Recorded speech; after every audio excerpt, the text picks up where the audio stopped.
जय श्री राम दोस्तों, आप देख रहे हैं YouTube चैनल ज्ञान स्टार प्लस। तो दोस्तों, आप सभी का हार्दिक स्वागत और अभिनंदन। दोस्तों, आज हमने आपके लिए कमेंट चुना है श्रीमान शारदा बर्मन जी का, और ये लिखते हैं कि अति सुंदर से सुंदर आपकी कथा को सुन के मन को शांति मिली। आप हमें जामवंत जी के बचपन की कथा सुनाने की दया करें। तो दोस्तों, आज हम जामवंत जी के बचपन की कथाएं सुनाएंगे कि जामवंत जी कैसे थे, कैसे जन्म हुआ, क्या क्या चमत्कार किए, कितने शक्तिशाली थे। दोस्तों, चैनल को सब्सक्राइब कर दीजिए कि देखिए जामवंत जी का जन्म कब हुआ, कितने समय तक रहे, क्या अब भी जीवित हैं जामवंत। ऐसा हुआ एक बार कि ब्रह्मा जी जब सृष्टि रचना में लगे हुए थे तो उस समय उन्होंने मधु और कैटव नाम के दो जीवों को उत्पन्न किया था। और मधु कैटव दोनों ही दानव निकले। वे ऐसे दानव निकले कि उन्होंने ब्रह्मा जी पर भी आक्रमण कर दिया। ब्रह्मा जी के डर के कारण माथे पर पसीना आ गया। उस पसीने से एक जीव उत्पन्न हुआ जिसका नाम था जामवंत। तो दोस्तों, आप लगा सकते हैं कि उस समय सृष्टि का प्रारंभ सही ढंग से नहीं हुआ, उस समय से पहले हैं जामवंत। और उस जामवंत ने प्रकट होकर के मधु और कैटव दोनों को मार डाला। तो इस प्रकार से जामवंत जी की उत्पत्ति हुई। जामवंत जी ने जब भगवान श्री हरि विष्णु ने 52 अवतार रूप धारण किया था, उस समय संपूर्ण सृष्टि की 18 बार परिक्रमा की थी। लेकिन देखिए दोस्तों, ये कथाएं तो आपको सभी जगह मिल जाएंगी। हम आपको एक बहुत ही जामवंत जी की अद्भुत अनूठी कथा सुनाते हैं।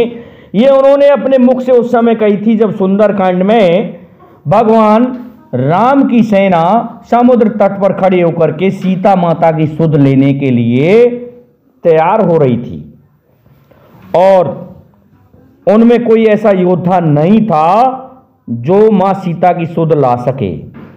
तो उस समय कहा था, हनुमान जी की शक्तियों को याद दिलाते समय अपना एक प्रसंग जामवंत जी ने अपने मुख से वो इस तरह से कहा था। जामवंत जी बोले कि सुनो हनुमान जी, जब मैं तुम्हारे समान था उस समय मैंने समुद्र को 72 बार लांघ दिया था। कि एक बार होता क्या है, भगवान शिव और मां पार्वती दोनों में लड़ाई हो जाती है, जिससे महादेव रुष्ट होकर के इस संसार की समस्त अग्नि को, क्योंकि अग्नि स्वरूप है वो भगवान महादेव का ही है, यही भस्म कर सकते हैं, इनमें ही अग्नि है।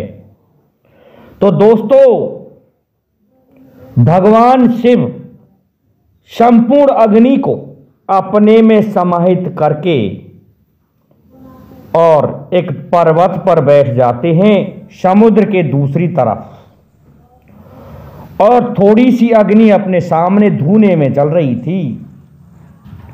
अब जब पार्वती मां ने देखा कि भोजन बनाने हैं भगवान शिव के लिए, तो उन्हें कहीं भी अग्नि नहीं मिली। संसार में अपनी नजर को घुमा के देखा तो पूरे संसार में कहीं अग्नि नहीं थी। यहां तक है उनके गण नंदी आदि जो भी थे वो सभी हार गए कि माता, इस संसार में अग्नि तो है ही नहीं, कि अग्नि कहां है, कि भगवान भोलेनाथ के पास है। और वे समस्त अग्नि को अपने पास एकत्रित किए हुए हैं। सामने धुआं जल रहा है, वो उन्हीं का है, लेकिन यहां से बहुत दूर है। तो अब अग्नि कैसे आए? दोस्तों, बड़ी समस्या उत्पन्न हो गई। भगवान शिव के पास कौन जाए और उन्हें मना करके लाए?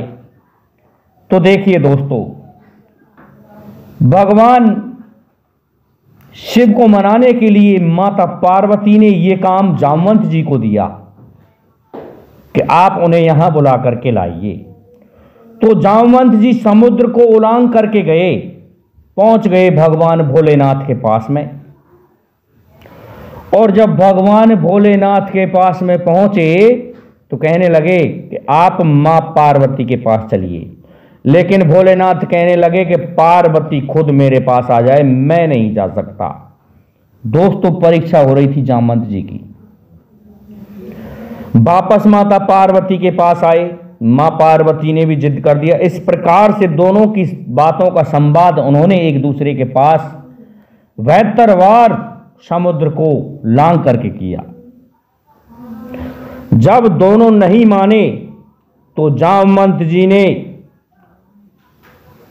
उस पर्वत को ही उठा करके, जिस पर्वत पर मां पार्वती और भगवान भोलेनाथ अलग अलग बैठे हुए थे, एक स्थान पर मिला दिया।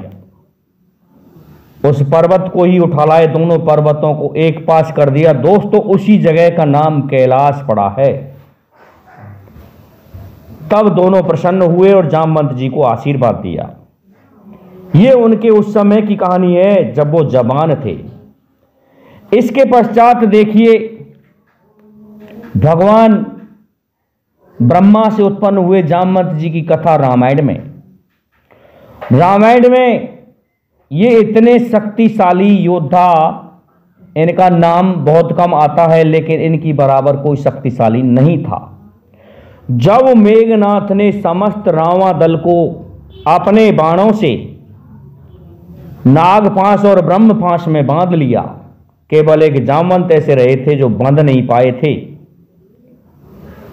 तो उन्हें ये दशा देखी नहीं जा रही थी, तो वो मेघनाथ पर क्रोधित हो रहे थे। मेघनाथ को एक त्रिशूल भगवान शिव के द्वारा प्राप्त हुआ था। उस त्रिशूल को मेघनाथ ने जामवंत जी पर चलाया, तो जामवंत जी ने दोस्तों उसे हवा में पकड़ के तोड़ डाला और उसके एक टुकड़े को मेघनाथ में दिया, जिससे बेहोश होकर के मेघनाथ धरती पर गिर पड़ा। होश में आया तो 2 घूंसे और दे दिए, जिससे फिर से बेहोश हो गया और धूल में गाड़ दिया। फिर जगने लगा तो पाम पकड़ के फेंक दिया वापस लंका में। ये जामवंत जी कितने शक्तिशाली थे। देखिए, द्वापर युग में श्रीमद् भागवत के 65वें सर्ग में मिल जाएगी ये कथा आपको, कि जब भगवान श्री कृष्ण जामवंत की गुफा में उस मणि को लेने गए, जो मणि बहुचर्चित है, सामंतक मणि। उस समय जामवंत और भगवान श्री कृष्ण में युद्ध हुआ। उस युद्ध में 28 दिन तक न जामवंत हारे न भगवान कृष्ण। अंत में जामवंत ने सोचा कि मैंने इस व्यक्ति को इतना घायल कर दिया, लेकिन ये 28 दिन तक मेरे साथ युद्ध में जीवित है, ये और कोई नहीं हो सकता, मेरे भगवान राम का ही अवतार हुआ है।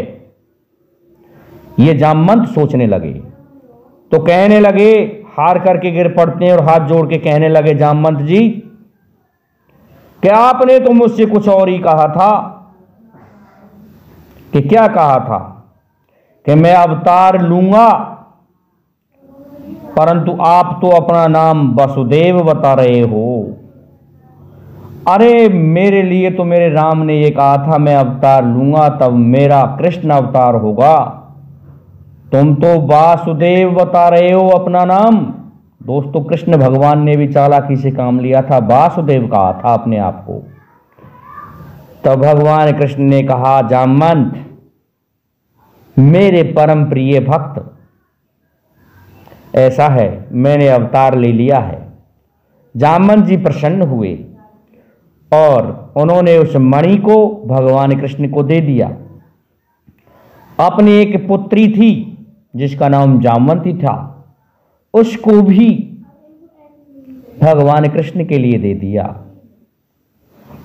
और इस प्रकार से जामवंत जी आज भी अपनी गुफा में जीवित हैं। उनका कोई अंत नहीं है, क्योंकि भगवान ब्रह्मा से ही यो मानो ब्रह्मा उत्पन्न हुए हैं। तो श्रीमान शारदा बर्मन जी, जामवंत जी बहुत बड़े शक्तिशाली योद्धा थे। बचपन में ही उन्होंने हनुमान जी को उनकी शक्तियों को याद दिलाया था जो श्रापित हो चुकी थीं, और तब हनुमान जी माता सीता की सुध लेने में सफल रहे। दोस्तों मैं समझता हूँ हमारे इस वीडियो से आप संतुष्ट हुए होंगे, इसलिए